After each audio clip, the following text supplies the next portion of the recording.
নির্বাচন প্রচার কৌশল এই তৈরি করে।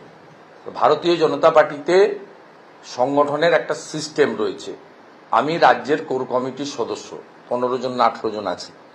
সেই কোর কমিটির মিটিংয়ে যদি ডাকে, সেখানে যদি আমাকে কিছু বলতে বলা হয় বা আমি মনে করি যে বলবো বা সাইলেন্ট থাকবো, অনেক সময় সাইলেন্ট থাকি, আর অনেক সময় বলার যদি প্রয়োজন মনে করে বলি, আবার জিজ্ঞেস করলেও নির্বাক থাকি না, উত্তর দেওয়ার চেষ্টা করি।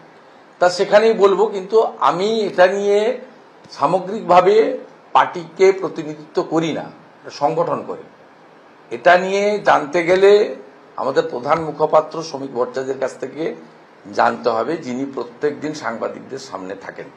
এটা নিয়ে জানতে গেলে কনসার্নিং জেলার যারা সভাপতিরা রয়েছেন তাদের কাছ থেকে জানতে হবে।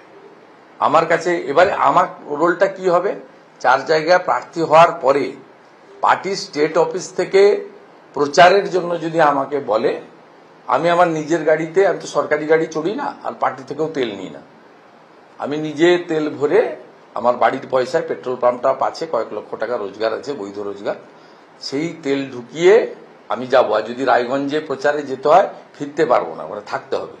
তাহলে মালদাতে হোটেল ভাড়াটাও আমি নিজে পেমেন্ট করে থাকবো। এবং যেখানে যেখানে আমাকে প্রচার করতে বলা হয় আমি সেখানে প্রচারে যাই। সংগঠিত করার কাজটা আমার নয়, কেবলমাত্র আমার জেলাতে পার্টির সংগঠনের লোকেরা, তারা রাজ্যের নির্দেশিকাও যেমন পালন করেন, আমার পরামর্শটাও মেনে চলেন। এর বাইরে সাংগঠনিক ব্যাপারে আমি কোনোদিন হস্তক্ষেপ করি না।